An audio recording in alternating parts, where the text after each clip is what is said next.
Fala pessoal, Rafa aqui de volta com a resenha de HQ dessa semana. Já se inscreve aí no canal se você não está inscrito e larga o like para dar aquela forcinha pra gente.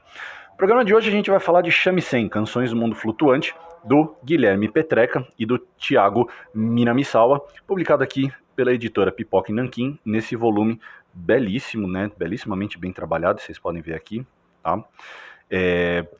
Que é também resultado do incentivo do PROAC, que faço questão de destacar, porque né, tem gente querendo cortar esse tipo de incentivo por aí, dificultar a vida dos artistas.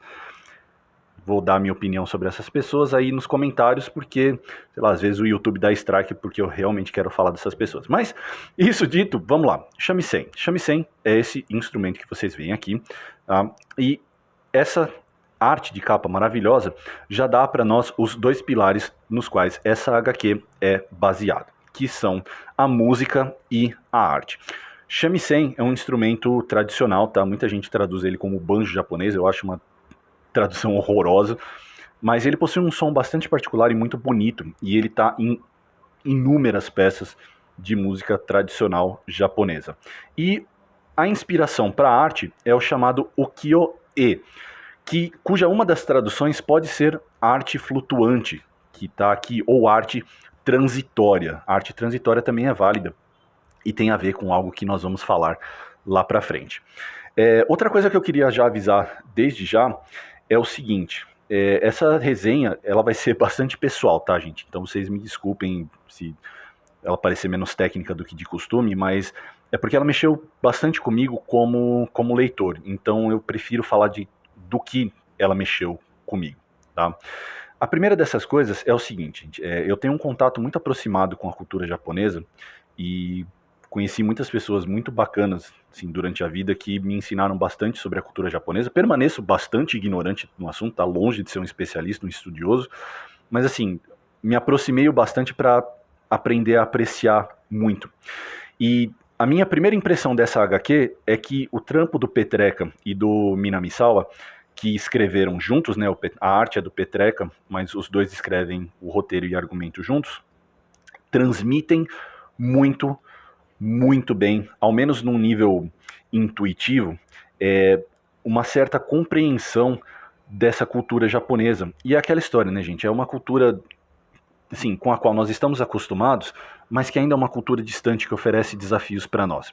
Assim, numa sinopse básica, vamos lá. A gente tem a história de Haru, que é esta menininha aqui, que assim, se torna cega muito cedo e cresce para se tornar uma grande musicista na sua vida adulta, tá bom? Esta é Haru. Só que essa sinopse não dá conta da HQ, porque na verdade ela é estruturada em cima de contos, tá? São diversas historinhas de personagens que a Haru encontra no meio do caminho, e esses contos são como se fossem parábolas, que falam sobre a cultura, a história e a filosofia japonesa através da música e da arte. Assim, com detalhes maravilhosamente bem colocados, tá, gente? É preciso destacar o trabalho que o Petreca fez em termos de uso, né, do espaço da HQ. É muito, muito bonito. Mas não é só isso, não é só essa beleza inata que se inspira bastante na arte clássica japonesa, inclusive aqui durante a HQ toda existem diversos exemplos de homenagens que o Petreca faz a elementos da cultura japonesa. Aqui a gente tem uma explícita homenagem à grande onda de Kanazawa, a grande onda de Kanagawa. Kanazawa era um professor de karatê.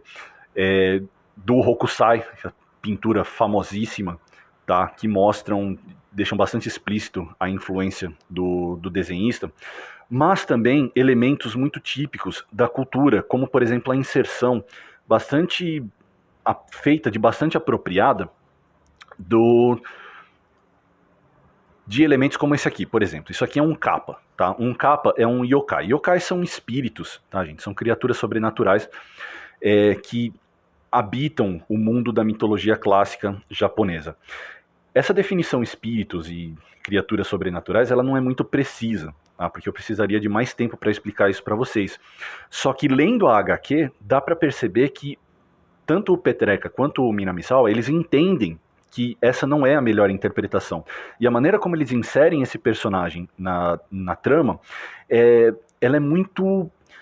Para quem conhece contos e mitos japoneses, ela parece muito natural, sabe? Os autores demonstram muita propriedade na sua interpretação desses elementos míticos japoneses.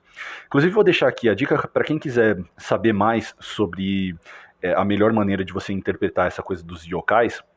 Nosso amigo Rafael Machado Costa, do Ilha Kaiju, tem um vídeo muito bacana falando exatamente sobre isso, tá? E é um vídeo longo, tem quase meia hora de informação da mais alta qualidade, então eu recomendo fortemente que vocês visitem lá o Ilha Kaiju e vejam esse vídeo. Mas não é só isso, tá? Não são só esses pequenos elementos, são também os grandes. A gente tem a inserção, por exemplo, nessas parábolas, de grandes aspectos filosóficos da cultura japonesa, como nessa belíssima, tá, gente? Eu repeti outra vez, splash page que vocês estão vendo, que mostra a Haru interagindo com um kami, que aqui é traduzido como deusa, né? Mas, de novo, não é uma tradução muito adequada. Que mostra, sim, dois aspectos fundamentais da cultura e da filosofia japonesa, que são o budismo e o shintoísmo. O meu antigo professor, Sensei Nakayama, que já infelizmente não está entre nós, ele tinha um jeito muito divertido de explicar isso pra gente. Ele falava assim, shintoísmo é praticado pelo japonês quando ele está vivo. Budismo é praticado pelo japonês quando ele já está morto. E por que ele dizia isso, gente? Pelo seguinte, o shintoísmo, e vocês vão entender o que isso tem a ver com a HQ.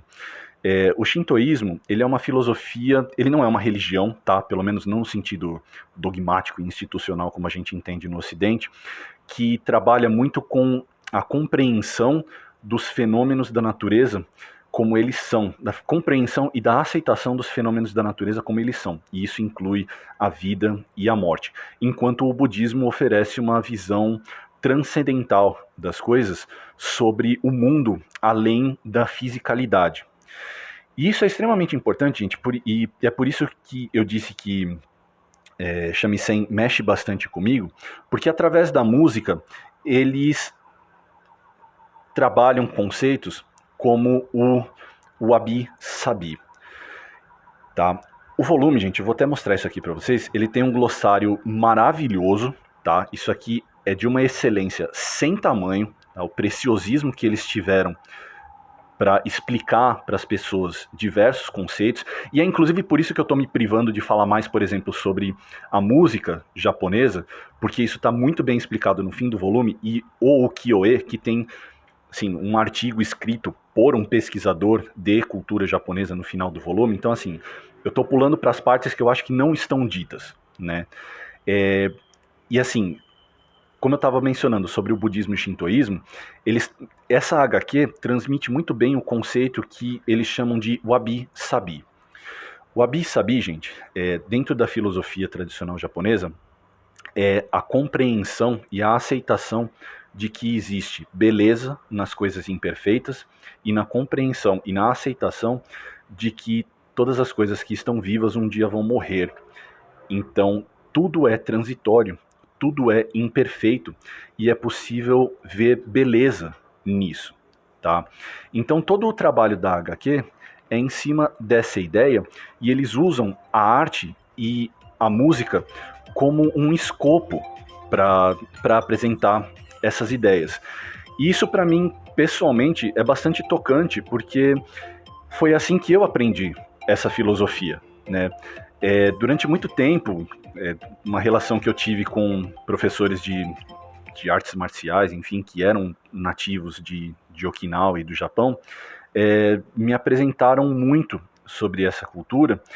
E então, assim, a música do shamisen, a música do koto, que é a arte japonesa, tem um peso muito grande na minha relação com isso. E eu sinto fortemente que shamisen, para muitas pessoas, pode abrir uma porta nesse sentido também, de intuitivamente absorver muito dessa filosofia do budismo, do shintoísmo, conceitos como o wabi-sabi, porque esse trabalho é muito bem feito. Inclusive, eu até separei aqui isso, de novo, gente, eu peço desculpas, é bastante pessoal, mas eu quero compartilhar com vocês. Tem aqui no fim do volume uma série de letras de canções tradicionais que a Haru canta através do volume, e uma delas é essa aqui, chama Soranbushi. Soranbushi, gente, é uma canção extremamente amada pelos japoneses, tanto de Okinawa quanto do arquipélago japonês propriamente dito, e é uma música muito divertida que eleva o espírito. Então, quando a gente fazia festivais como, por exemplo, o Shinenkai e o Bonenkai, que são os festivais de fim, de começo de ano, que os japoneses adoram, eles cantavam muito essa música. Então, ver isso aqui descrito foi muito bonito para mim, sabe? E eu acho que o Petreca e o Minamisawa e os editores do volume capricharam, sabe? Para quem conhece a arte, cultura e filosofia japonesa, isso aqui é um deslumbre. Para quem não conhece, é uma ótima oportunidade de saber mais sobre esse universo. Então, enfim, a gente já está passando um pouquinho do nosso tempo de resenha, falei um pouco demais, mas eu não consigo recomendar mais fortemente Shamisen, tá, gente? Sim, eu tenho que dizer que esse volume passou um pouco batido aí em outros canais, uma galera não comentou tanto assim, sei lá o que aconteceu, mas, gente, voltem para esse volume, tá? Quem gosta de arte, cultura e filosofia japonesa, porque isso aqui é uma pequena pérola, isso aqui é uma preciosidade que, de novo, eu não posso recomendar mais fortemente, tá bom? É isso, essa foi a nossa resenha de HQ de hoje, Shamisen, Canções do Mundo Flutuante, de Guilherme Petreca e Thiago Minamisawa.